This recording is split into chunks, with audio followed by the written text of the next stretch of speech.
افلا يتدبرون القرآن ولو كان من عند غير الله لوجدوا فيه اختلافا كثيرا۔ کیا انہوں نے قرآن مجید میں تدبر نہیں کیا، غور نہیں کیا؟ قرآن سے دور رہنے والے، قرآن کے منکر، کیا یہ قرآن مجید کے اندر تفکر اور تدبر سے کام نہیں لیتے؟ وَلَوْ كَانَ مِنْ عِنْدِ غَيْرِ اللَّهِ، اگر اللہ کے سوا یہ کسی دوسرے تیسرے کا کلام ہوتا، لَوَجَدُوا فِيهِ اخْتِلَافًا كَثِيرًا، تو یہ اس میں بہت سا اختلاف پاتے۔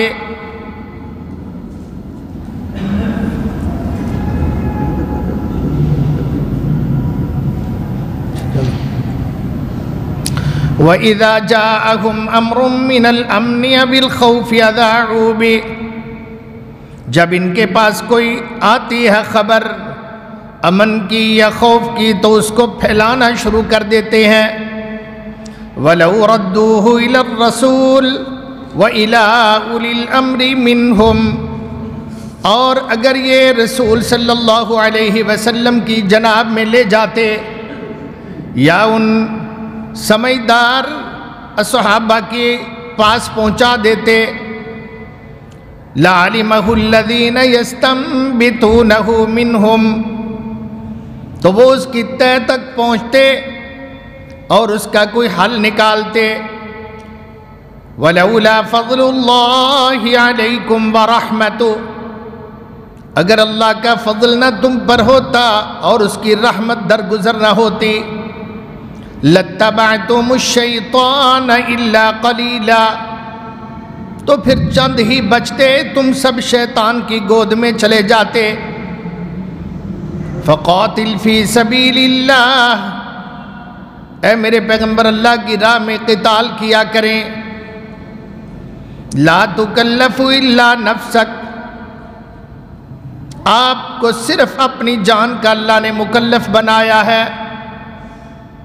وَحَرِّضِ الْمُؤْمِنِينَ، مومنوں کو ذرا برانگیختہ کیا کرو، مومنوں کو ان کے ایمان کو ذرا بڑھکایا کرو، جلا بخشا کرو۔ عَسَى اللَّهُ أَن يَكُفَّ بَأْسَ الَّذِينَ كَفَرُوا، بعید نہیں کہ اللہ تعالیٰ کافروں کی ساری سازشیں، لڑائیاں بند کر دے۔ وَاللَّهُ أَشَدُّ بَأْسًا، اللہ تعالیٰ سے سخت کون ہے؟ ہر اعتبار سے ہی اللہ زبردست ہے۔ وَأَشَدُّ تَنْكِيلًا، اور اللہ سزا دینے میں بھی یکتا ہے، اس کا کوئی شریک نہیں۔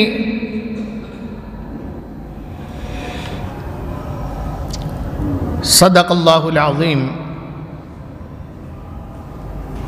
ہر قسم کی حمد و ثنا، تعریف و ستائش، کبریائی، بڑائی، عظمت، جلالت، عبادت، سخاوت، تلاوت اس اللہ رب ذوالجلال کے لیے جو ساری کائنات کا تنہا مالک ہے، اکیلا ہی مدبر الامر ہے، بنانے میں بھی اس کا کوئی شریک نہیں، اور اس کو ختم کرنے میں بھی جب وہ چاہے گا ختم کرے گا، اس کا کوئی شریک نہیں۔ ان گنت بے شمار درود و سلام ہو رہبر کامل سید عالم امام الانبیاء والی بقا شافع روز جزا سید الکل ختم الرسول جناب محمد الرسول اللہ صلی اللہ علیہ وسلم کی ذات پاک پر، پھر بے بہا درود و سلام دیگر انبیاء پر، آداب ان پر، سلام ان پر جو اللہ کا پیغام حق لے کر اپنے اپنے وقت پہ دنیا کائنات کی طرف آئے، انہیں سمجھایا، واعظ کیا اور انہیں راہ حق سے متعارف کروایا۔ پھر ان کو جنہوں نے حق کہا، مانا، کلمہ پڑھا، اطاعت کی، اللہ ان ساروں کی مغفرت فرمائے۔ خاص طور ہمارے پیغمبر محمد کریم کے تابع دار صحابہ، صحابیات، ازواج مطہرات، آپ کے بنین و بنات، آپ کے اہل بیت اور محدثین کرام، ائمہ دین، بزرگان دین، تابعین، آج تک آ کر جانے والے اور موجود علماء کرام، اساتذہ کرام جو دین پڑھنے پڑھانے کے لیے اپنے آپ کو وقف کر چکے، اور ان طلباء پر جو قرآن، دین، حدیث سیکھتے ہیں اور کل کلاں وہ منبر و محراب کے وارث بنیں گے انشاءاللہ، اللہ ان سب پر بھی رحمت کرے اور انہیں کامیابیاں عطا فرمائے۔ میرے لائق قدر بھائیوں، قرآن مجید کی تفسیر کا سلسلہ آپ کے سامنے بالترتیب عرض کر رہا ہوں۔ آج ربیع الاول اور ربیع الثانی کی 18 تاریخ 1442 ہجری اور 2020 ماہ سن عیسوی کے ماہ دسمبر کی 4 تاریخ کا جمعۃ المبارک ہے۔ میں نے آپ کے سامنے سورہ النساء 5واں پارہ اور اس کی آیت نمبر 82 سے 84 تک 3 آیات بینات تلاوت کر کے اپنی گفتگو کا آغاز کرنا چاہا ہے۔ اللہ سے دعا ہے اللہ تعالیٰ اپنی رحمت سے ہمیں قرآن کی وہ محبت نصیب فرمائے جو جنت تک لے کے جائے، ہماری زندگی بھی جس سے سنور جائے اور ہماری قبر بھی روشن ہو جائے، آخرت میں قرآن ہمارا سفارشی بن جائے۔ بھائیو، قرآن مجید میں تدبر کے بارے میں اللہ سبحانہ و تعالی نے ارشاد فرمایا ہے کہ اس میں غور و فکر کرو، یہ وہ بحر ذخار ہے، بڑا عمیق دریا، بڑا عمیق گہرا سمندر ہے، جس میں بڑے مونگے، موتی، ہیرے، جواہرات اور عالی شان اس کے اندر ذخائر موجود ہیں۔ ایک پیاسے کے لیے ہر طرح کا سامان اللہ نے قرآن مجید کے اندر رکھا ہوا ہے۔ جو دین کی پیاس رکھتا ہے، جو دین کو سمجھنا چاہتا ہے، ذالک الکتاب لا ریب فیہ، یہ سچی کتاب اس کی رہنمائی کر رہی ہے۔ کیا یہ غور نہیں کرتے؟ فرمایا اگر یہ قرآن اللہ کے سوا کسی دوسرے کی طرف سے ہوتا تو اس میں بڑا اختلاف ہوتا، کیونکہ یہ کوئی چھوٹے سے چند اوراق پر مشتمل تو کتاب ہے نہیں جو ایک دن میں ہی بن گئی ہو، مارز وجود میں آ گئی ہو۔ یہ 23 سالہ دور نبوت کے اندر یہ تکمیل پذیر ہوئی ہے۔ کل کی بات آج کے لوگوں کو بھول جاتی ہے۔ اتنا دراز عرصہ ہو تو ان کی باتوں کے اندر بذات خود ایک تضاد و تکرار آ جاتا ہے جو آپس کے ٹکراؤ کا ایک بڑا مثال بن جاتی ہے، مگر قرآن کے اندر ایسا نہیں ہے۔ سبحان اللہ، اس کے اندر پہلے انبیاء کے قصص، واقعات موجود ہیں جو اللہ کے سوا کوئی نہیں بیان کر سکتا، کسی کو نہیں پتا، کسی بھی دور کے لوگوں کو، آنے والے دور کے لوگوں کا نہیں پتا، اور بعد میں آنے والوں کو پہلے ادوار کے لوگوں کا نہیں پتا۔ کیا موسیٰ علیہ السلام نے آدم علیہ السلام کو دیکھا؟ ان کی قوم نے دیکھا؟ کیا نوح علیہ السلام کو دیکھا؟ جناب موسیٰ علیہ السلام کی قوم نے ان کے واقعات کیسے کیسے ہوئے؟ کسی کو کوئی پتہ نہیں۔ یہودی یہی تو کہتے تھے کہ نبی کے سوا یہ کچھ کوئی بیان نہیں کر سکتا، کہ یہ بتائیں روح کیا ہے، شاہ اسکندر ذوالقرنین کون تھا، صحابہ کاف کون تھے۔ انہوں نے تیار کیے مکہ کے کافر تاکہ جا کے محمد کریم کو اڑاؤنیاں ڈالیں، مشکل سوال آپ کے سامنے رکھیں، اور آپ نادم ہوں گے جب آپ کو کچھ نہیں آئے گا، کہیں گا آپ خاک پیغمبر استغفر اللہ۔ مگر نبی اکرم صلی اللہ علیہ وسلم نے اللہ کے حکم سے بتایا، فرمایا ابھی جبرائیل مجھے یہ ساری باتیں بتا کر گئے ہیں۔ وہ علام الغیوب تھا نا، ہے ہمیشہ کے لیے ہے، اس کو پتا تھا کہ یہ آ رہے ہیں گماشتے کافروں کے۔ اللہ سبحانہ و تعالی نے آپ کو پہلے بھیج دیا، جبرائیل کو کہ جا کے باخبر کرا میرے پیغمبر صلی اللہ علیہ وسلم کو۔ اور قرآن کا آپس میں کوئی ٹکراؤ نہیں ہے، کوئی تضاد نہیں ہے۔ اس کی جو بیسک بنیادی باتیں ہیں، بنیادی عقائد ہیں، نظریات ہیں، ان میں کوئی ٹکراؤ نہیں ہے۔ کوئی مائی کا لال ایک مثال بھی نہیں پیش کر سکتا۔ یہ قرآن مجید کی بنیادی جو ایک طریقہ کار بتا دیا گیا، عقیدہ دے دیا گیا، نظریہ پہنچا دیا گیا، اس کے اندر کوئی ٹکراؤ ہو، کوئی تضاد ہو، قطعاً نہیں۔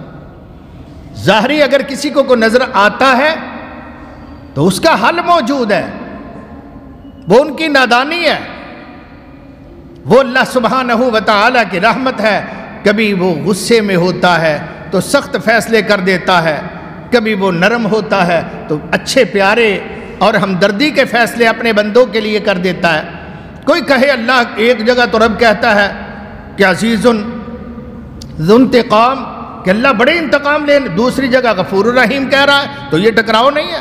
ایک جگہ کہا وہ بڑا زبردست ہے، دوسری جگہ کہا وہ بڑا مہربان ہے، تو یہ تو وقت وقت کی باتیں ہیں۔ کبھی غصہ آتا ہے آپ کے اور میرے یا کسی کے برے اعمال پر تو اللہ تعالیٰ وارننگ دیتے ہیں، دھمکاتے ہیں راہ راست پہ لانے کے لیے۔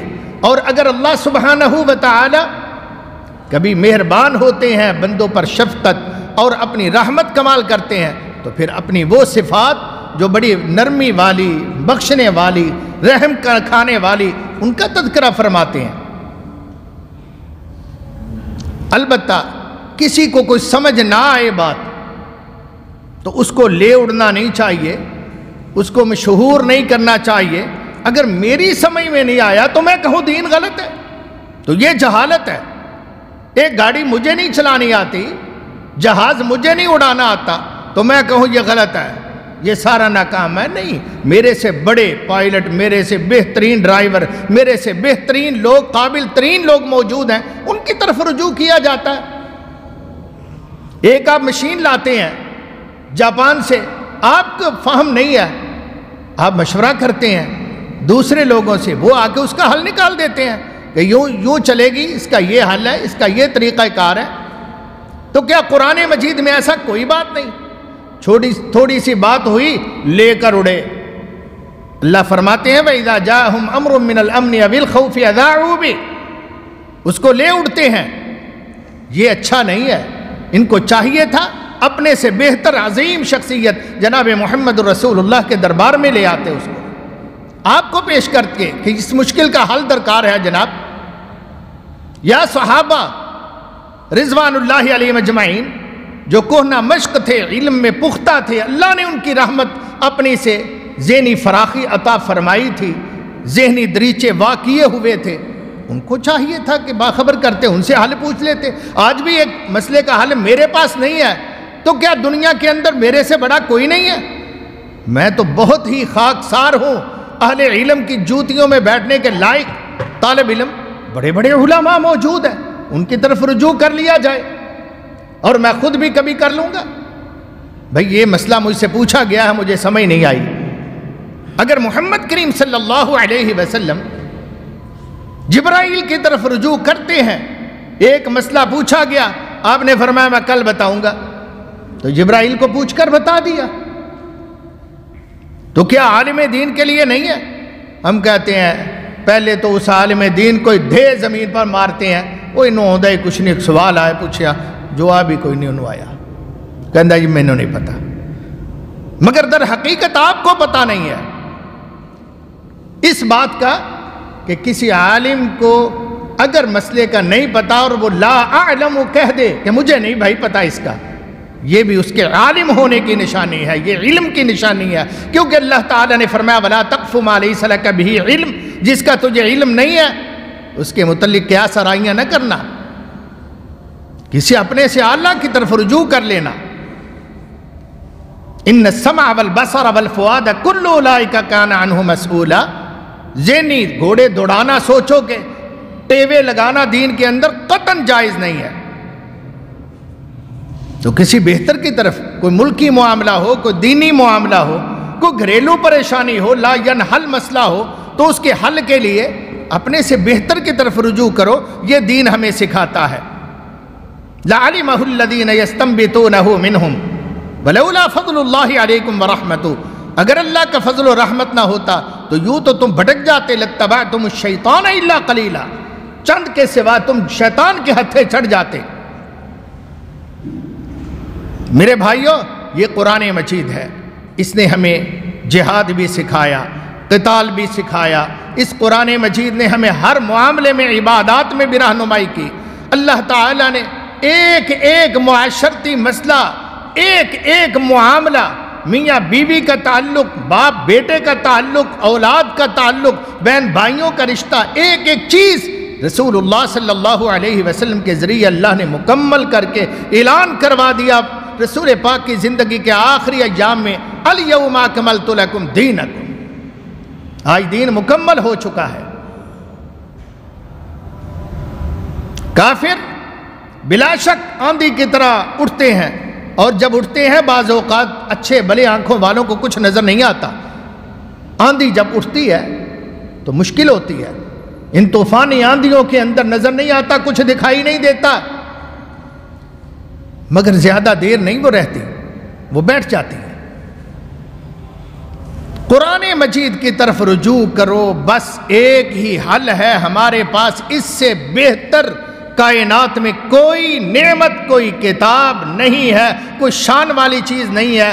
اس کی شان محمد رسول اللہ صلی اللہ علیہ وسلم سے بھی زیادہ ہے، اس کی شان کعبۃ اللہ سے بھی زیادہ ہے، اس کی شان حجر اسود سے بھی زیادہ ہے، کیونکہ یہ اللہ کی صفت ہے۔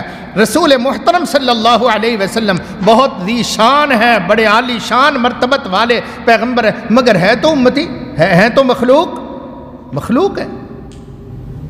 بیت اللہ بھی مخلوق ہے، حجر اسود بھی مخلوق ہے، ہر چیز مخلوق ہے، لیکن قرآن مخلوق نہیں ہے بلکہ خالق کی صفت ہے۔ جیسے خالق کو موت نہیں، زوال نہیں، ایسے قرآن مجید کو بھی موت نہیں، زوال نہیں، اس کے مقدر میں بھی مٹنا نہیں ہے، یہ ہمیشہ زندہ و جاوید کتاب ہے، اس سے بڑھ کر کوئی نہیں چیز۔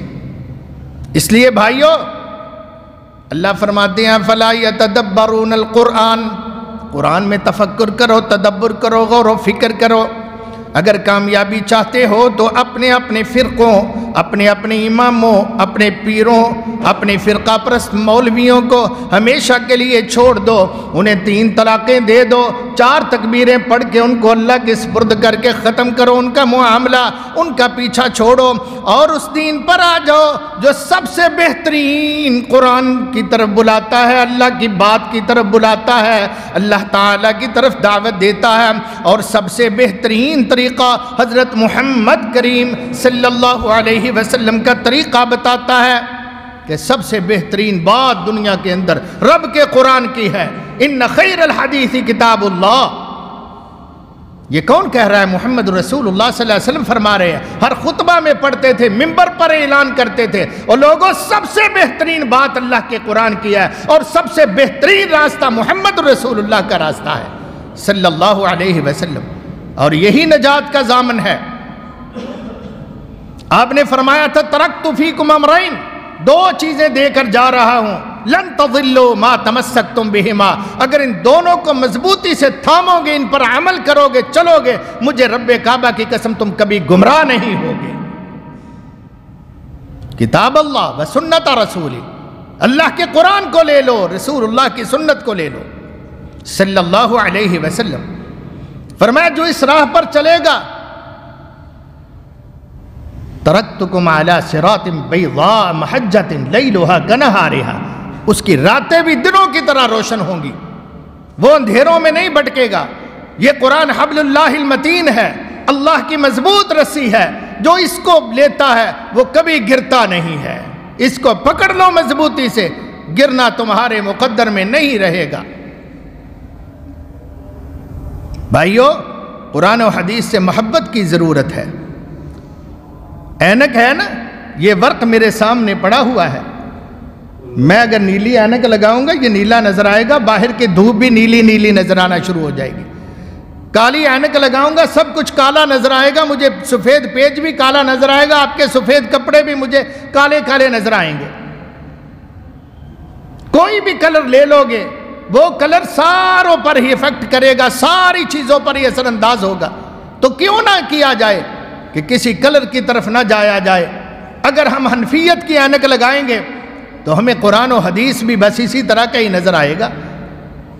جو ان کی سوچ، ان کا فتویٰ شافعیت کی طرف لے جائیں گے اپنے آپ کو، تو ہمیں سارا کچھ جو ان کے خلاف ہوگا، وہ چاہے قرآن و حدیث کے اندر ہو، ہمیں وہ بھی کالا نظر آئے گا، استغفر اللہ۔ تو کیوں نہ ہو ساروں کو چھوڑیں، ایک اللہ اور ایک رسول صلی اللہ علیہ وسلم سے محبت کریں، ان کی خوبیاں پھر نظر آنا شروع ہو جائیں گی۔ جب اللہ رسول سے، قرآن و حدیث سے دلی وابستگی ہوگی، محبت ہوگی، تو پھر انشاءاللہ قرآن و حدیث کی خوبیاں اور برکات ہمیں دکھائی دیں گی، ان کی برکات حاصل بھی ہوں گی، کیونکہ مشہور ہے کہ محبت خوبیاں تلاش کرتی ہے۔ آپ آتے ہیں خطیب کے پاس خطبہ سننے کے لیے، اگر خطیب سے محبت ہے تو ایک ایک جملہ آپ کہیں گے یار بہت اچھا بات بیان ہوا، یار یہ بات تو میرے دل پر اثر کر گئی ان کی۔ اگر خطیب سے عداوت ہوگی تو آپ بیٹھے ہوں گے، چاہے وضو کر کے بیٹھے ہیں، مگر ان کی ناقدانہ انداز سے آپ غور کریں گے کہ کمزوری کہاں ہے، خامی کہاں ہے، زبان کہاں سے پھسلی ہے، اس کے جناب قصور کہاں پکڑنا ہے، کس بات کو لے کر میں نے اچھالنا ہے کہ آج پتہ کیا اس نے کہا، آج یہ کہا۔ بھائی محبت خوبیاں تلاش کرتی ہے، سیانوں نے کہا ہے، اور بغض خامیاں ڈھونڈتا ہی رہ جاتا ہے۔ اس لیے قرآن و حدیث سے دلی محبت کرو گے، جو محبت کرتے ہیں اللہ کی قسم ان کو قرآن و حدیث سفید ازہر من الشمس جناب ہر طرح ہی بہترین نظر آتا ہے۔ مولانا طارق جمیل ان کا ایک کلپ کل ہی میں سن رہا تھا، واٹس ایپ پر مجھے آیا، تو انہوں نے فرمایا کہ فقہ پڑھنے سے ایمان نہیں بنتا، فقہ پڑھنے سے، کسی بھی امام کی فقہ پڑھنے سے ایمان نہیں بنتا، ایمان قرآن حدیث پڑھنے سے بنتا ہے، کیونکہ ایمان من جانب اللہ ہے، وہ اللہ کی طرف سے ہے، وہ رسول اللہ صلی اللہ علیہ وسلم کے ذریعے سے ملتا ہے، اور آپ اللہ رسول کی طرف آئیں تو ہی ملے گا، ادروائز کوئی صورت نہیں ہے۔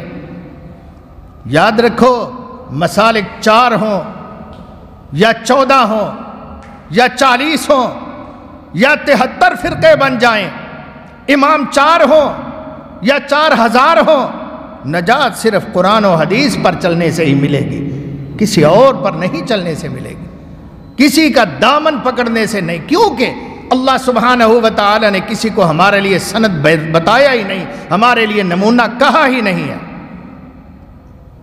ایک ہی نمونہ ہے۔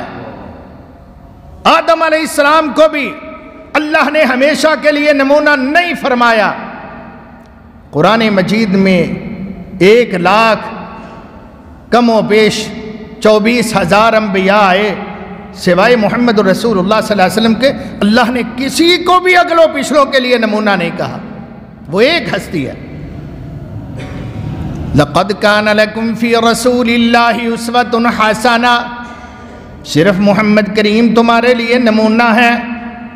اللہ اکبر، ان کو نمونہ کرو، فالو کرو، نبی پاک کو پڑھو، آپ علیہ السلام کی تعلیمات کو سینے سے لگاؤ، تمہارے راتیں دن نہ بن جائیں تو کہنا، تمہارے سوئے مقدر روشن نہ ہو جائیں تو شکایت کرنا۔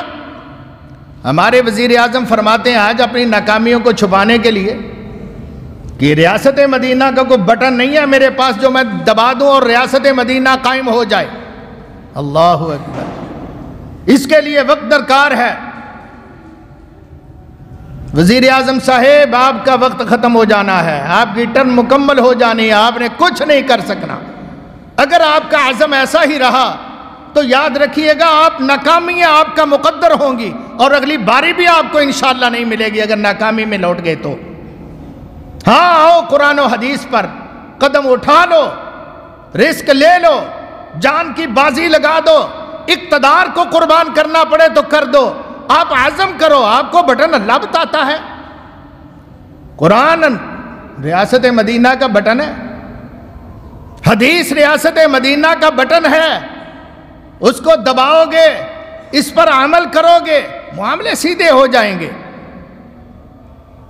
خان صاحب کاش آپ نے عمر بن عبدالعزیز کو تھوڑا پڑھ لیا ہوتا علیہ السلام ورحمہ اللہ تعالی، جن کو 2 سال 5 مہینے صرف ملے، حالات بگڑے ہوئے تھے، خلافت ملوکیت کا بیس اختیار کر چکی تھی، منمانیاں ہو رہی تھیں، یہی لوٹ گسوٹ کا بازار گرم تھا جو آج کل کے حکمران کرتے ہیں، لیکن ان کی نسبت ان میں 1000 درجہ دین پھر بھی موجود تھا۔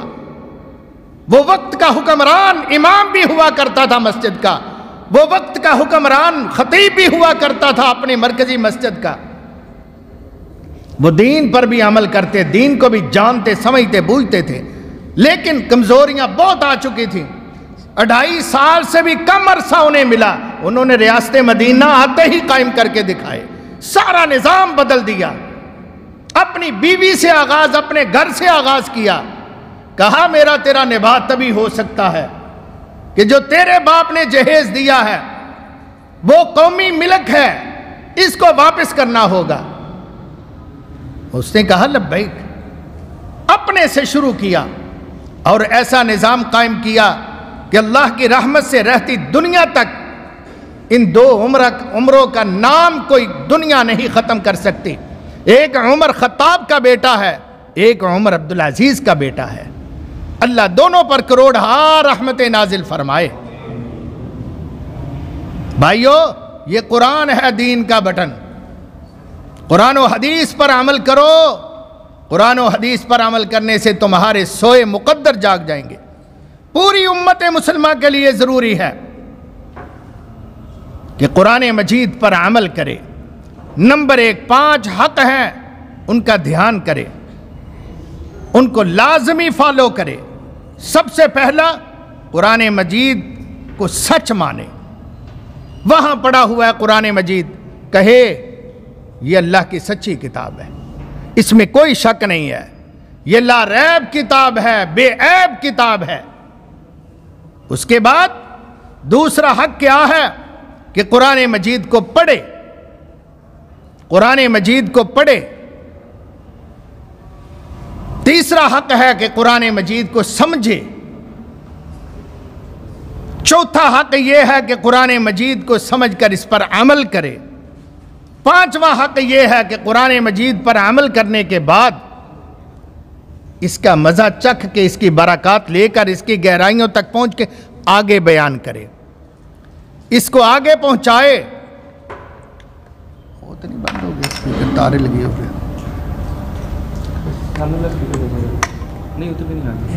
جی یہ 5 حق ہیں۔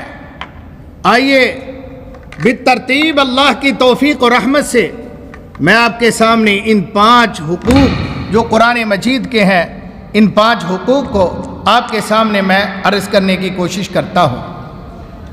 نمبر 1، قرآن مجید کو سچ سمجھے، اس پر ایمان رکھے، اپنا یقین کامل اس پر رکھے کہ قرآن مجید اللہ کی سچی کتاب ہے، ذرا بھی کوئی شک اس کے اندر ذہن پہ خلش نہ رہے۔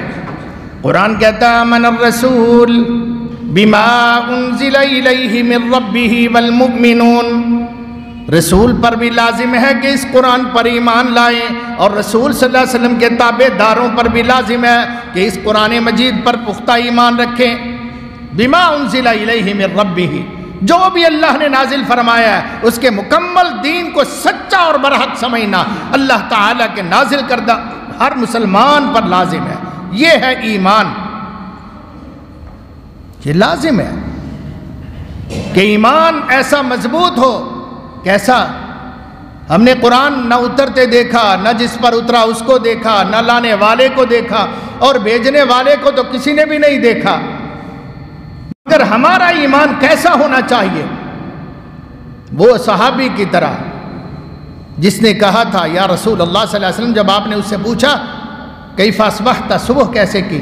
کہتا اصبحت مومن، الحمدللہ میں مومن تھا۔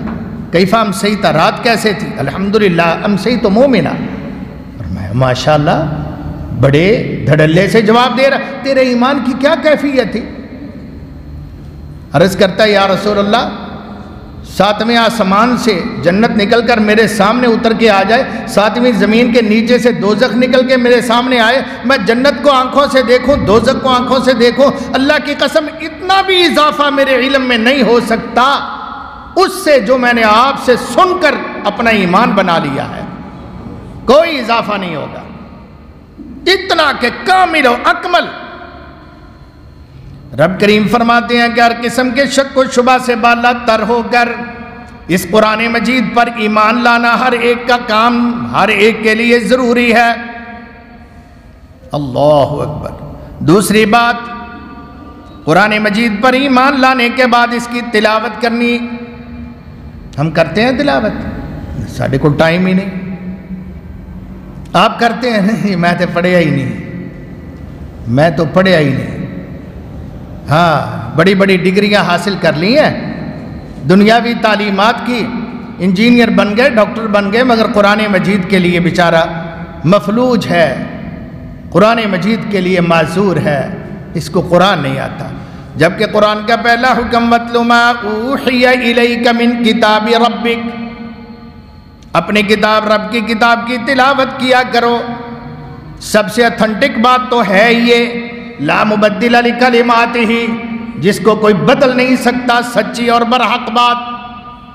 دنیا کے آئین بدلتے ہیں، ترامیم ہوتی رہتی ہیں، تھیوریاں بدلتی رہتی ہیں، تحقیقات بدلتی رہتی ہیں۔ ایک میڈیسن ہے وہ سال ہر سال سے چل رہی ہے، جدید تحقیق آئی جی یہ بڑی مضر صحت ہے، اس سے تو کینسر بنتا ہے، وہ جناب بند کر دی جاتی ہے۔ مگر اللہ کی بات لا مبدل لکلماتہ، جو آج سے ہزاروں سال پہلے اس کے فائدے تھے وہ آج بھی اس کے فائدے موجود ہیں۔ اس لیے اتل ما اوحی الیک من الکتاب واقم الصلاۃ، اللہ تعالیٰ نے فرمایا میرے قرآن کو پڑھتے رہو اور نماز کے پابند ہو جاؤ۔ سبحان اللہ، قرآن اور نماز کا چولی دامن کا ساتھ بھی تو ہے نا، جس نماز میں قرآن نہ پڑھا جائے وہ نماز ہی نہیں ہوتی۔ اس لیے اللہ پاک فرماتے ہیں ان هذه القلوب، نبی محترم علیہ الصلوۃ والسلام کی حدیث بھی ہے، ان لهذه القلوب، ان دلوں کے لیے تصدع، یہ دل زنگار آلود ہو جاتے ہیں، ان کو زنگ لگ جاتا ہے، کما تصدع الحدید اذا اصابه الماء، جس طرح لوہے کو پانی لگ جائے تو لوہے کو زنگ لگ جاتا ہے، اس طرح دلوں کو بھی گناہوں کی وجہ سے زنگ لگ جاتا ہے۔ صحابہ عرض کرتے ہیں یا رسول اللہ صلی اللہ علیہ وسلم ما جلاؤہا، ان دلوں کو روشن کرنے کے لیے، دلوں کو چمکانے کے لیے، پالش کرنے کے لیے، زنگ دور ہٹانے کے لیے اللہ کے رسول صلی اللہ علیہ وسلم کیا ہے پھر فارمولہ کہ یہ زنگ دور کر دیا جائے؟ آپ علیہ الصلوۃ والسلام نے فرمایا، ذرا توجہ سے فرمایا، ذکر کثرت الموت، کثرت ذکر الموت، موت کو کثرت سے یاد کرو۔ نمبر 1، دلوں کو روشن کرنے کے لیے، دلوں کو چمکانے کے لیے، دلوں کی پالش کے لیے، دلوں میں روشنی پیدا کرنے، نور پیدا کرنے کے لیے فرمایا کثرت سے ذکر الموت، موت کا ذکر کثرت سے کرو۔ دوسری بات وتلاوت القرآن، قرآن بہت زیادہ پڑھا کرو، تمہارے زنگ آلود کالے دل چمک جائیں گے۔ سبحان اللہ۔ قرآن مجید کو پڑھو، سب سے پہلے ایمان لاؤ، دوسرے نمبر پر اس کی تلاوت بھرپور انداز میں کرو، یہ ہمارے لیے ضروری ہے۔ ایک مرتبہ پڑھنے سے بات نہیں بنتی، بچیوں کا رشتہ لیا جاتا ہے نا، میں نے دیکھا تجربہ، پڑھی کی ہے، ڈگریاں بتائی جاتی ہیں، میٹرک کیا ہے، ایف اے کیا ہے، ایف ایس سی کیا ہے، جناب فلاں کیا ہے، فلاں پڑھا ہے، یہ ڈپلومہ بھی ہے، یہ کورس بھی کیا ہوا ہے، قرآن ہاں نہیں قرآن بھی پڑھی ہے، یہ تو جو نا یاد ہی نہیں رہا، قرآن بھی پڑھی ہے، وہ ایک دفعہ ہی پڑھا تھا، دوبارہ نہیں، دوبارہ تو فرصت ہی نہیں ہے، امور خانہ داری سے دوبارہ فرصت نہیں ہے، ٹی وی پروگرام سے، موبائل اس کے پاس ہے، ہر وقت موبائل پہ لگی رہتے ہیں، قرآن پڑھیا ہے، قرآن وہ پڑھیا کتے چلا گیا۔ اور بھائیو، ایک دفعہ پڑھا ہوا قرآن کافی نہیں ہے، اسے بار بار پڑھو، بار بار پڑھو۔ اگر ایک دفعہ کا پڑھا ہوا قرآن مجید کفایت کرتا تو محمد کریم صلی اللہ علیہ وسلم کو کیا ضرورت تھی کہ ایک آیت پر ساری ساری رات گزار دیتے تھے، اس کو دہراتے دہراتے روئی جاتے، دہرائی جاتے، اللہ تعالیٰ سے معافیاں مانگی جاتے، اللہ تعالیٰ سے اس کی رحمت کا سوال کیے جاتے، پوری رات ایک آیت پر گزر گئی۔ اگر میں سامعین کرام سے پوچھوں کہ آپ نے پچھلے رمضان المبارک سے لے کر اب تک کتنی مرتبہ قرآن مکمل پڑھا ہے، تو مذائقہ تو نہیں ہے، نہ آپ کی کوئی توہین ہے۔ ہاں کسی نے کوئی دہرایا پڑھا ہے پورا قرآن بالاستیعاب، تو کوئی ہاتھ کھڑا کر کے میرا دل خوش کر سکتا ہے؟ ماشاءاللہ، 1 2 3 4، چلیں کو ہاتھ چھوٹ گیا ہے تو 5 لگا لو۔ اتنے لوگوں میں صرف 5 لوگ ہیں جنہوں نے اللہ سبحانہ و تعالیٰ کی پاک کتاب کو مکمل پڑھا ہے۔ یار یہ ہمارے لیے ویسے شرم کی بات نہیں ہے؟ کیا ہمارے لیے ہماری یہ کوتاہی نہیں ہے؟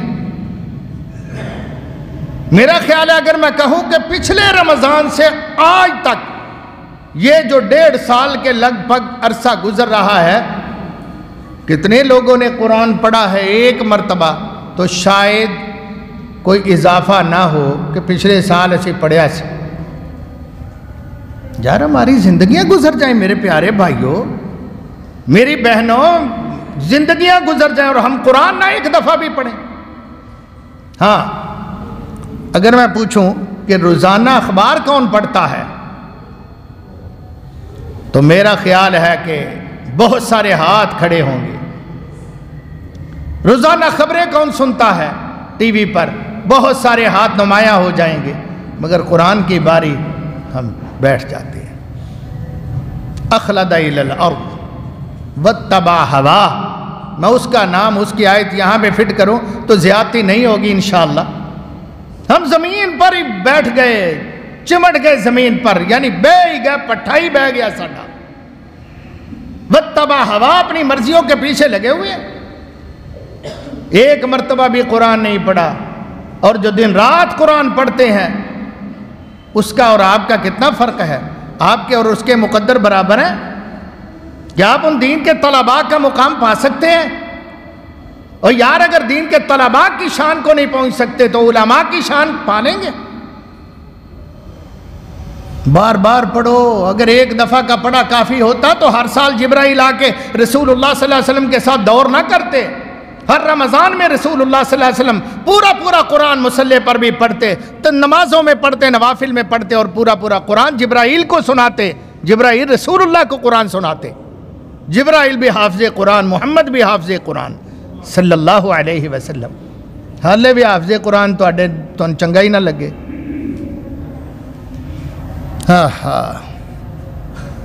قرآن مجید میں اللہ فرماتے ہیں یا ایھا المزمل قم اللیل الا قلیلا نصفہ او انقص منہ قلیلا او زد علیہ ورتل القرآن ترتیلا انا سنلقی علیک قولا ثقیلا۔ میرے پیغمبر رات اٹھا کرو جب سب سوئے ہوں، تیرا رب جاگتا ہو، اور وہ تجھے بلائے اٹھ کے مصلی پہ آ، منہ ہاتھ دھو کے وضو فرما کے، اور مجھے ذرا لمبا قیام کر کے دکھا، تو قرآن سنا، عرش والا تیرا قرآن سننا چاہتا ہے۔ سبحان اللہ۔ ورتل القرآن ترتیلا۔ ہمیں تو خراٹے لیتے ہوئے ساری ساری رات گزر جاتی ہے، دھیان ہی نہیں آتا۔ ہمیں حکم ہے الذین آتیناہم الکتاب یتلونہ حق تلاوتہ، جن کو ہم نے کتاب دی قرآن مجید وہ اس کو پڑھتے ہیں جیسے پڑھنے کا حق ہوتا ہے۔ اور لوگو ہمیں بھی چاہیے قرآن مجید پڑھیں، ہمیں بھی چاہیے کہ خوش نصیبوں میں نام داخل کروائیں۔ یہ قرآن قیامت کا دن ہوگا، سفارش کرے گا۔ الصیام والقرآن یشفعان العبد، اللہ میں نے اس کو راتوں کو سونے نہیں دیا تھا، اللہ اکبر، میں اس کی سفارش کرتا ہوں اس پر۔ یار ادھر نہیں قصور ہے گا، کوئی اور فالٹ ہے۔ اللہ سبحانہ و تعالی قرآن کی سفارش مان کر معاف کریں گے اپنے بندوں کو۔ روزانہ ایک پارہ یار پڑھ لیا کرو۔ افلا یتدبرون القرآن، قرآن کو شکایت ہے کہ آپ غور ہی نہیں کرتے، آپ توجہ ہی نہیں کرتے، آپ ٹائم ہی نہیں نکالتے۔ ایک سپارہ پڑھ لیا کرو، 15-20 منٹ نکال لیے، قرآن مجید اللہ کی رحمت سے تمہارے اندر بہاریں لگا دے گا، جھڑیاں رحمت کی لگ جائیں گی۔ یوں ایک مہینے میں ایک قرآن مجید انشاءاللہ تکمیل پذیر ہو جائے گا۔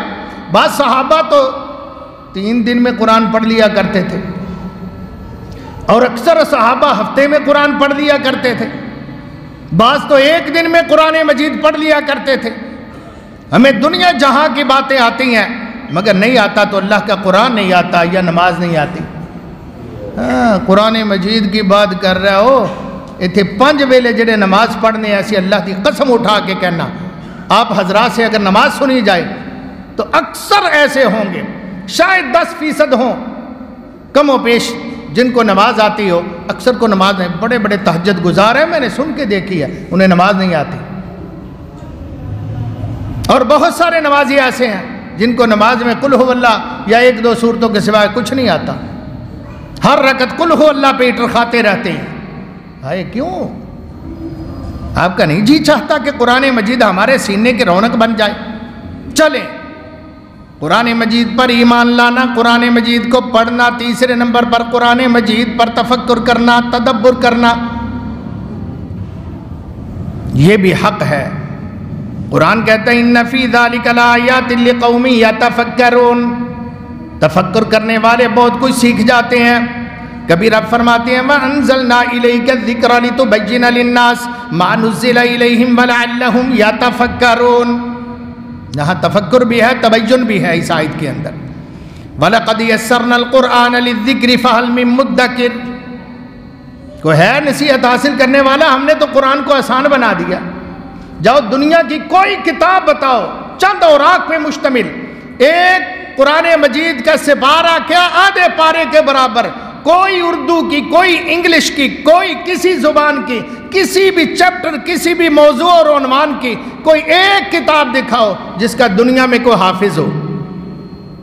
یہ قرآن مجید اتنی ضخیم کتاب ہے، 30 پاروں پر مشتمل ہے، اس کے حافظ اگر اس مجمع سے اٹھاؤ تو اللہ کی رحمت اور توفیق سے کئی حافظ ہوں گے، اور بچے ہی نہیں، جوان بھی، جوان ہی نہیں، بوڑھے بھی، بوڑھے ہی نہیں، مرد ہی نہیں، عورتیں بھی، بہت سارے حفاظ الحمدللہ ہر مجمع سے آپ کو اویل ہوں گے۔ یہ قرآن کا معجزہ نہیں ہے تو اور کیا ہے؟ اللہ ارشاد فرماتے ہیں كَذَلِكَ يُبَيِّنُ اللَّهُ لَكُمْ آيَاتِهِ لَعَلَّكُمْ تَعْقِلُونَ، کبھی فرمایا اِنَّا جَعَلْنَاهُ قُرْآنًا عَرَبِيًّا لَعَلَّكُمْ تَعْقِلُونَ، عقل کرو، سمجھو، تفکر کرو، قرآن میں گہرائی میں جاؤ، تدبر کرو، اور اللہ کے نیک بندو قرآن پر غور کرو۔ نہیں آتا تو اسے سیکھو۔ صحابہ 80 سال کے عمر میں مسلمان ہوتے تھے، آ کر قرآن پڑھتے، قرآن سیکھتے، حافظ میں۔ سیدنا عمر بال سن جو تو مسلمان ہوئے سن، ایڈی موچ سی، ہاتھ میں تلوار رکھا کرتے تھے، روزانہ پھڑکاتے تھے بندوں کو، مگر جب آیا عمر تو قرآن مجید کی 10 آیتیں لیتا ہے، جب تک ان پر عمل نہیں ہوتا آگے نہیں چلتا۔ قرآن یاد بھی کرتا ہے، قرآن پر عمل بھی کرتا ہے، کہتے ہیں الحمدللہ کئی سال چاہے لگے، ہم نے ادھر سے قرآن مکمل کیا، ادھر سے قرآن پر عمل بھی ہمارا مکمل ہو گیا۔ ان کی عظمت آج ممبر و محراب کی رونق کیوں نہ بنے؟ جس احمد ابن حنبل رحمہ اللہ نے اپنے بیٹے کو کہا تھا، اتنی ضخیم حدیث کی کتاب مسند احمد ابن حنبل لکھنے کے بعد کہا بیٹا ہزاروں حدیثیں اس کے اندر میں نے باسند درج کی ہیں، مجھے کعبے کے رب کی قسم ہے اس پوری مسند احمد جو میرے پاس 9 جلدوں پر محیط 7 جلدوں پر مشتمل ہے، یہ مسند احمد ابن حنبل، کہا بیٹا مجھے کعبہ کے رب کی قسم ایک بھی حدیث اس میں نہیں ہے جو میں نے درج کی ہو اور اس پر میرا عمل نہ ہو، ہر حدیث پر میں نے عمل کیا، پھر یہاں درج کیا۔ جب تک میرا اپنا عمل نہیں ہوا میں نے نہیں سمجھا کہ میں اس لائق ہوں کہ میں اس حدیث کو لوگوں کو پیش کروں، خود عمل کیا ہے میں نے۔ تم کیا جانو ان علماء کا مقام، ان محدثین کا مقام، ان ائمہ دین کی شان، تمہاری تو چھوٹی سی زبان ہے، اور جس کو چاہے آپ داڑ دیتے ہیں، آپ رگڑ دیتے ہیں۔ یہ اتنے پارسا لوگ تھے۔ ایک حدیث آئی، نبی صلی اللہ علیہ وسلم نے ایک باندی کو خریدا، اس کا نام اچھا رکھا، اس کی تعلیم و تعلم کیا، اس کو لائق کیا۔ جب وہ سند کے لائق ہوئی، اس کو آزاد کر کے اللہ کے پیغمبر نے اس کے ساتھ خود شادی کر لی۔ سبحان اللہ۔ اپنی بیوی صاحبہ کو کہتے ہیں اس پرانا سالی میں بوڑھا ہو رہا ہوں، مجھے کوئی شادی کی ضرورت نہیں ہے، لیکن میں نے ہر حدیث پر عمل کیا ہے، اگر آپ اجازت دیں تو اس کا میں کچھ کروں کہ میرا بھی جی چاہتا ہے میں اس سنت پر بھی عمل کروں۔ بیوی صاحبہ بھی فراخ دل تھی، وہ کہنے لگی آپ ضرور عمل کریں، میری طرف سے کھلے دل سے اجازت ہے۔ امام صاحب نے ایک باندی خریدی، اس کو قرآن پڑھایا، حدیث پڑھائی، اس کو اپنا معاون بنایا۔ جب وہ دین پڑھانے کے لائق ہو گئی، اس کو آزاد کر کے اس کے ساتھ شادی کر کے اللہ کو کہا اللہ تو گواہ ہو جا، میں نے محمد کی ہر حدیث پر عمل کیا، آپ کی ہر سنت کو اختیار کیا ہے۔ میرے قابل قدر بھائیو، نہیں قرآن آتا تو سیکھو، بوڑھے ہو گئے ہو شرم میں نہ مارے جاؤ۔ اصل شرم کی بات یہ ہوگی جب محمد رسول اللہ کے سامنے اور اللہ کے روبرو، پوری دنیا کے روبرو ہم قیامت کے دن روح سیاہی کا شکار ہوں، اللہ نہ کرے، ہمیں شرمندگی اور ندامت ہو۔ قرآن پڑھنے والے آگے جا رہے ہوں، قرآن پڑھنے والوں کے گلے کرنے والے پیچھے گرے ہوئے ہوں، مصیبتوں میں پھنسے ہوئے ہوں۔ قرآن پڑھو۔ خیرکم من تعلم القرآن وعلمہ۔ مال والے اللہ نہیں، اقتدار والے اللہ نہیں، وزراء اللہ نہیں، سفراء اللہ نہیں ہے، دولت والے اولاد والے اللہ، کوٹھی کار والے اللہ نہیں ہے۔ اللہ وہ ہے جو بھوکا ہو، جو بہترین انسان وہ ہے، فرمایا قرآن سیکھتا اور قرآن سکھاتا، چٹائیوں پہ بیٹھا پڑھتا پڑھاتا زندگی گزار دیتا ہے، وہ سب سے بہترین ہے۔ خیارکم، نبی پاک صلی اللہ علیہ وسلم نے فرمایا خیارکم فی الجاہلیہ خیارکم فی الاسلام اذا فقہوا۔ جو جاہلیت میں چودھری تھا اسلام میں آئے گا وہ چودھری ہی بنے گا، مگر شرط یہ ہے وہ دین سیکھ جائے۔ اگر جاہل رہے تو اس کی چودھر الٹ جائے گی۔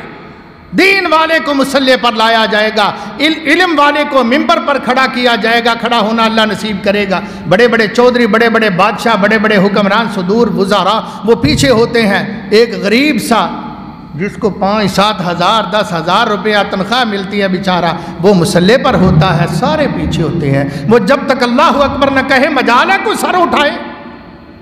یہ شان ہے، مانے نہ مانے۔ اللہ اکبر۔ چوتھا حق یہ ہے کہ اس پر عمل کیا جائے، ایمان لایا جائے۔ ایمان ہوتا اس لیے ہے کہ عمل کیا جائے، اس کی تلاوت کی جائے، اسے سمجھا جائے، اور سمجھنے، تلاوت کرنے، مان لینے کے بعد اس پر عمل کیا جائے۔ یہ ہمارا حق ہے، چوتھا حق قرآن مجید کا جو ہمارے ذمے ہے۔ وگرنہ تو وہ عالم دین ہو یا قاری قرآن ہو یا کوئی چودھری ہو یا کوئی سرمایہ دار ہو یا کوئی صدر پاکستان ہو، وہ سارے کے سارے جو قرآن آتے ہوئے علم بھی ہے، یہ سچی کتاب ہے، پڑھنا بھی آتا ہے، تدبر بھی کرتا ہے، غور بھی کیا ہوا ہے، آیتوں کا ترجمہ بھی پڑھا ہوا ہے، اس کے باوجود عمل نہیں کرتا تو وہ تو چاہے کوئی ہو، وہ مثل الحمار یحمل اسفارا، وہ تو گدھے کی طرح کھودتا ہے، وہ کوئی ہو، عالم ہو یا غیر عالم ہو، جس کو پتہ ہے قرآن کے احکامات کا اور اس پر عمل نہیں کرتا، اس کی کوئی حیثیت نہیں ہے، کوئی ویلیو نہیں ہے۔ ایسے کے دلوں پر اللہ تعالیٰ نے مہریں لگائی ہوتی ہیں، اور اللہ کہتے ہیں اولئک الذین طبع اللہ علی قلوبہم واتبعوا اہواءہم، ان کے دلوں پر مہریں لگائی، یہ اپنی منمانیاں کر رہے ہیں، اپنے خواہشات کے بندے بنے ہوئے ہیں۔ والذین اہتدوا زادہم ھدی وآتاہم تقواہم، اور جو قرآن پر عمل کرتے ہیں ان کو اللہ ہدایت میں آگے ترقیاں دیتے ہیں، آگے پروموشن ہوتی ہے، ترقی ہوتی ہے، ان کے رینک بڑھتے ہی اوپر ہی جاتے ہیں، اللہ کا قرب کی منزلیں چڑھتے رہتے ہیں ہمیشہ۔ یہ قرآن پر عمل کرنے والے ہیں۔ ایک حدیث میں آتا رب قاری القرآن والقرآن یلعنہ، کتنے ہی قرآن کا رٹا لگانے والے ایسے ہیں وہ قرآن زبانی یاد کرتے ہیں مگر قرآن ان پر لعنتیں کرتا ہے۔ استغفر اللہ، قرآن پڑھ رہا ہے، قرآن لعنتیں کر رہا ہے، اور چھڈ میری جان دفع ہو چوڑیا، کیوں کہ وہ قرآن پر عمل نہیں کرتے۔ ان کی نظر گندی ہوتی ہے، قرآن پڑھتے پڑھاتے بھی وہ پلید کے پلید رہتے ہیں۔ قرآن کہتا ہے اپنی گندی پلید زبان اور اپنی پلید نگاہیں میرے سے اٹھا پیچھے کر، میری جان چھوڑ۔ والقرآن یلعن لا یؤمن احدکم حتی یکون ہواہ تبعا لما جئت بہ، کوئی تب تک مومن نہیں ہو سکتا جب تک اپنی خواہشات قرآن کے اللہ رسول کے تابع نہ کر دے۔ اس پر عمل کیے بغیر بات نہیں بنے گی۔ یاد رکھو، جس حکمران کا قرآن پر عمل نہیں ہے، طاقت ہونے کے باوجود، سچا ماننے کے باوجود، قرآن جاننے کے باوجود، پھر بھی کہتا ہے کہ میں طاقت بھی ہے کہ میں اس قرآن کو نافذ کروں ملک کے اندر، وہ نفاذ نہیں کرتا، اس کا قرآن پر کوئی ایمان نہیں ہے، اس کا حقیقت میں قرآن پر ایمان ہی نہیں ہے۔ جو قرآن کے نفاذ کی توفیق رکھتا ہے، اپنے پاس سلطہ ہے، حکومت ہے، اقتدار ہے، فوج ساتھ ہے، پولیس ماتحت ہے، اس کے باوجود کہ پورا عملہ پھیلایا ہوا ہے جال اپنے کنٹرول کا وزراء کے ذریعے، سارا جناب وزراء اعلیٰ اور گورنروں کے ذریعے، پھر بھی وہ نفاذ نہیں کرتا۔ ماسک نہ پائے تھے جیل دے اندر، شٹر ڈاؤن نہ کرے تھے، پکڑ دکڑ، وہ دکانیں بند کروانے کا اختیار رکھتا ہے، گھر پہ بند کرنے کا اختیار رکھتا ہے، زبانیں بند کرنے کا، لیکن اگر قرآن نافذ نہیں کرتا تو اس کا قرآن پر کوئی ایمان نہیں ہے۔ خان صاحب، ریاست مدینہ دا بٹن دساں کیڑا ہے؟ اللہ کا قرآن ہے، اللہ کے قرآن کا نفاذ کرو، یہ سودی لین دین ختم کرو، سودی معیشت کو ختم کرو، اللہ کے قرآن کا نفاذ کرو۔ اللہ تعالیٰ نے فرمایا یا ایھا الذین آمنوا اتقوا اللہ وذروا ما بقی من الربا ان کنتم مؤمنین فإن لم تفعلوا فأذنوا بحرب من اللہ ورسولہ۔ اگر تم باز نہیں آؤ گے سودی معاملات میں، اپنی معیشت کو جو تم نے چلایا ہوا ہے اس کا خاتمہ نہیں کرو گے، اور اپنے رسول اللہ کے تابع خود کو نہیں کرو گے، اپنے نظام کو نہیں آپ کے تابع کرو گے، تو کان کھول کے سن لو، اللہ تعالیٰ فرماتے ہیں تیار ہو جاؤ، میری تمہاری جنگ ہے، فَأْذَنُوا بِحَرْبٍ مِّنَ اللَّهِ وَرَسُولِهِ، تیار ہو جاؤ تم اللہ رسول کے ساتھ لڑائی کے لیے، جنگ کے لیے۔ برا اللہ سے بھی کوئی جیت سکتا ہے، اللہ کو بھی کوئی ہرا سکتا ہے، سوچنے کا مقام ہے۔ یاد رکھو حافظ قرآن وہ نہیں ہے، ہاں میں اپنے آپ کو بھی پیش کر رہا ہوں اس کسوٹی پر، میں خود کو بھی پیش کر رہا ہوں، حافظ قرآن وہ نہیں ہے جو صرف الفاظ کو ہی رٹا لگا لے، حافظ قرآن وہ ہے جو قرآن میں حقیقت میں غوطہ زن ہو، قرآن پر عمل کرے، اور اس بحر زخار کے اندر غوطہ زن ہو کے اپنے اندر کی بھی بیماریاں اور گناہوں کو چھوڑے ختم کرے، باہر کو بھی پاک کرے، وہ ہے در حقیقت حافظ قرآن۔ حافظ قرآن محمد رسول اللہ تے سب سے اعلیٰ صلی اللہ علیہ وسلم۔ آگی گل کرتے آپ حضورہ نے آخر تے حافظ قرآن محمد رسول، ہاں غور کرے۔ سیدہ سے پوچھا، عائشہ صدیقہ طیبہ سے، کہ اللہ کے پیغمبر کی عادات، احوال، اقوال، آپ علیہ السلام کی طبیعت، آپ کے اخلاق بتائیے۔ انہوں نے کہا تو نے قرآن نہیں پڑھا؟ کہا قرآن تو پڑھا ہے، بس پھر ایسے ہی سمجھ لے جو قرآن ہے دیکھنی تصویر ہو قرآن کی، یہ بیان ہے قرآن، رب کا قرآن بیان ہے، اگر تصویر دیکھنی ہو، قرآن زندہ دیکھنا ہو تو محمد کو دیکھ لے۔ کان خلقہ القرآن، آپ کے رگ و رو پیشے میں، آپ علیہ السلام کے رگ رگ میں، لو میں، خون کے قطرات میں، ہڈیوں کے گودوں میں، بالوں کی جڑوں میں، آپ علیہ السلام کے چہرے کے خد و خال میں قرآن رچا بسا تھا۔ کان خلقہ القرآن، آپ کی پوری عادات قرآن کے مطابق تھی۔ اگر قرآن زندہ تصویر دیکھنی ہو تو میرے محمد کریم صلی اللہ علیہ وسلم کو دیکھو، وہ معزز تھے زمانے میں مسلمہ ہو کر، ہم خوار ہوئے ہیں تارک قرآن ہو کر، انہوں نے عزتیں پائی۔ ان اللہ لیرفع بہذا الکتاب اقواما، اس قرآن کے ذریعے اللہ تعالیٰ بلندیاں دیتے رہے ہمارے اسلاف کو، اور اس قرآن کو چھوڑنے کی پاداش میں اللہ نے ہمیں ذلتوں میں دھکیل دیا، اور اس قار مذلہ میں ہم پڑے ہوئے ہیں، ہماری دستگیری کرنے والا کو دکھائی نہیں دیتا۔ اللہ نے یہود و نصارہ کو کہا تھا قل یا اہل الکتاب لستم علی شیء، یہود و نصارہ تمہارا دین ٹکے کا نہیں ہے، حتیٰ تقیموا التوراۃ والانجیل، جب تک تم تورات و انجیل کو قائم نہیں کرو گے، نافذ نہیں کرو گے۔ اور یار اگر تورات و انجیل نافذ نہ ہو تو یہود و نصارہ اللہ کہیں کہ تمہارا دین ایک ڈھیلے کا نہیں ہے، تو ہم قرآن کو نافذ نہ کریں؟ توفیق ہوتے ہوئے بھی، اختیار ہوتے ہوئے بھی، لا اور آئین کا حصہ بھی ہے کہ سپریم لا قرآن و حدیث ہے، اس کے باوجود بھی ہم اس کو پیچھے رکھے اور معطل رکھے اور ڈھونڈتے پھرے ریاست مدینہ کا بٹن؟ تو میرا خیال ہے پہلے عقل دا بٹن لبنا چاہیے سانو، وہی آف ہوئی پئی ہے۔ آخری بات، پانچواں حق 1-2 منٹ میں، وہ ہے اس کی تبلیغ۔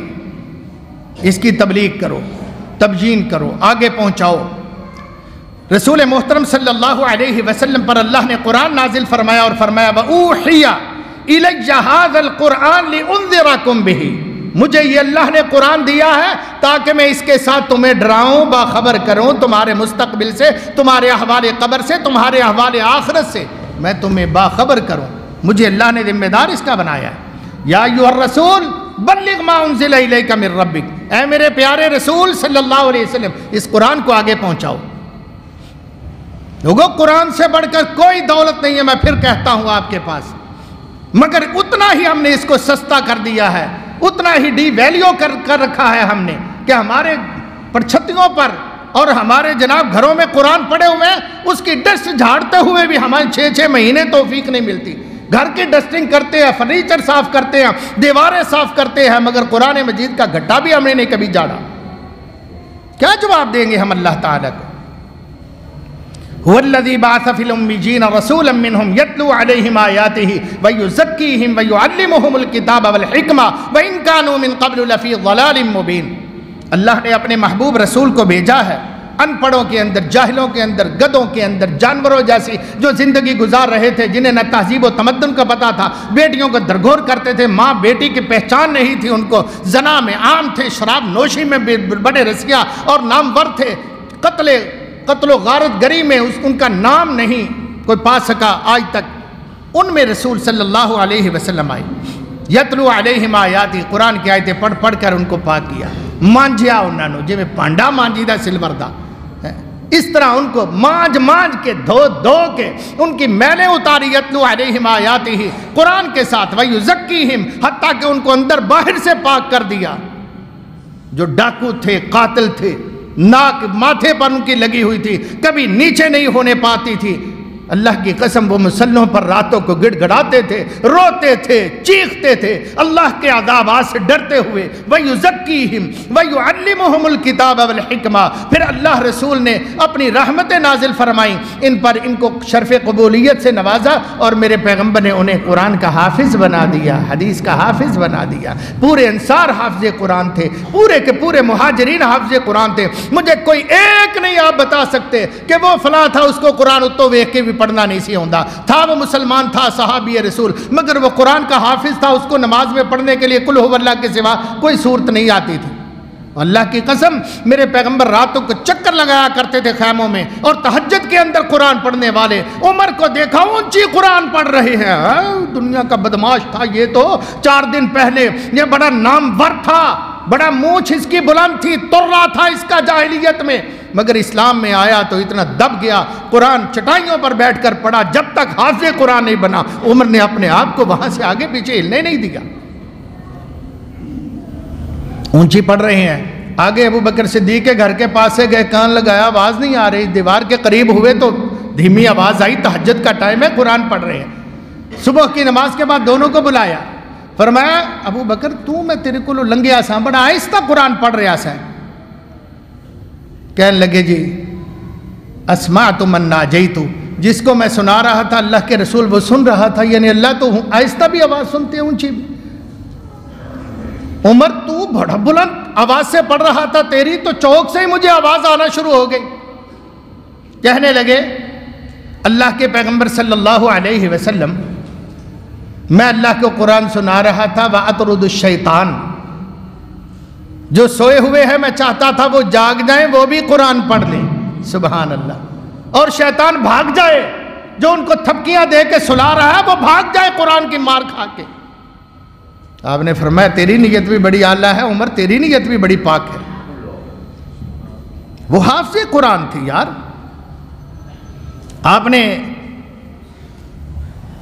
1.25 لاکھ صحابہ تھے، اس سے بھی زیادہ۔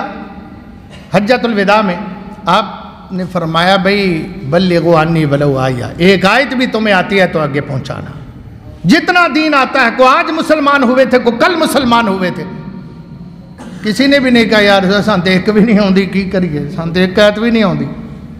اللہ کی قسم وہ دیوانے تھے، جس کو نہیں آتا تھا وہ تڑپتے تھے اس کے لیے۔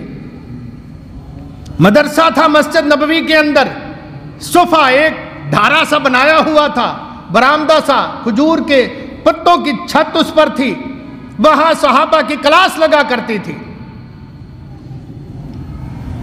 اللہ اکبر، وہاں جوہلا آ کر علماء بنتے تھے، نادان آ کر قاری بنتے تھے۔ ہمیں بھی چاہیے یار، ہم نے تو متعدد مرتبہ اعلان کیا بھی قرآن کلاس لگے گی، ترجمہ کلاس لگے گی۔ 4 دن آتے تھے، اگلے دن 2 تو پھر ایک تو پھر 0، سارے ختم ہو گئے کلاس، آتے ہی نہیں۔ ہمیں ٹائم ہی نہیں ہے۔ ہاں ٹائم قبر چ ملے گا، اتھے آ کے تسی ہیں اتھے ترسو گے بھائیو کہ ہمیں کو قرآن پڑھا دے، ہماری یہ کمی موت کے بعد اٹھنے سے پہلے پوری ہو جائے، مگر کوئی نہیں، وہاں کوئی نہیں پڑھانے والا ہوگا۔ ان الذین یکتمون ما وقال الرسول یا رب، پھر اللہ کے رسول کے سامنے جائیں گے تو قرآن آتا نہیں ہے، قرآن آتا نہیں ہے، تو پڑھا کیا ہے؟ میرے کو ڈگریاں نے، میرے کو سندہ نے، میرے کو ڈپلومہ ہے، میرے کو فلاں شے ہے۔ اللہ کے رسول کہیں گے یا رب ان قوم اتخذوا ھذا القرآن مہجورا، یہ وہ بدبخت ہے جنہوں نے قرآن کو چھوڑ دیا تھا۔ وہ نبی جس نے ہماری سفارش کرنی ہے وہ ہماری شکایت کر رہا ہے، یا ربی ان قوم اتخذوا ھذا القرآن مہجورا۔ ساری زندگی انہوں نے جناب یونیورسٹیز میں گزار دی، کالجز میں گزار دی، ڈپلومہ میں گزار دی، بڑی بڑی ڈگریاں لینے میں گزار دی، ان کو قرآن اوپر دیکھ کے بھی پڑھنا بد نصیبوں کو نہیں آتا تھا، اور انہوں نے کوشش بھی نہیں کی، اس کا فکر بھی نہیں کبھی کیا۔ اے اللہ انہوں نے قرآن کو چھوڑا، میرے یہ کچھ نہیں لگتے، آپ جانو، آپ کا کام جانے۔ اللہ سے دعا ہے اللہ تعالیٰ قرآن پڑھنے کی توفیق عطا فرمائے۔ افلا یتدبرون القرآن، قرآن میں تدبر کرو، قرآن میں غور و فکر کرو، قرآن کے ساتھ پیار کرو، قرآن کی تلاوت کرو، قرآن پڑھنے پڑھانے والوں کے ساتھ تعاون کرو، قرآن مجید پڑھنے پڑھانے والوں میں بیٹھو، او بھائیو بیٹھو، دزانو ہو کے ان میں بیٹھو، ان کی عزت تکریم کرو، ان کو حقیر نہ جانو، ان کے لیے دعائیں کرو، مالی تعاون کرو کہ اللہ اس قرآن کی بہار عام کرنے کے لیے اپنی رحمت کے ساتھ یہ میرا پیسہ بھی اس میں شامل ہو جائے، یہ قبول فرما۔ میں پڑھ نہیں سکا، میں تو کہا کرتا ہوں اگر تو حافظ قرآن نہیں بن سکا، حافظ قرآن دا باپ ہی بن جا، کملیا حافظ قرآن دی ماں ہی بن جا، تینوں سونے دا تاج اللہ دے دے گا قیامت والے دن، صرف اس لیے کہ یہ حافظ قرآن کے والدین ہیں۔ اللہ تعالیٰ اپنی رحمت سے کہا سنا قبول کرے اور ہماری کوتاہیاں دور فرمائے، قرآن مجید ہمارا سفارشی بنے۔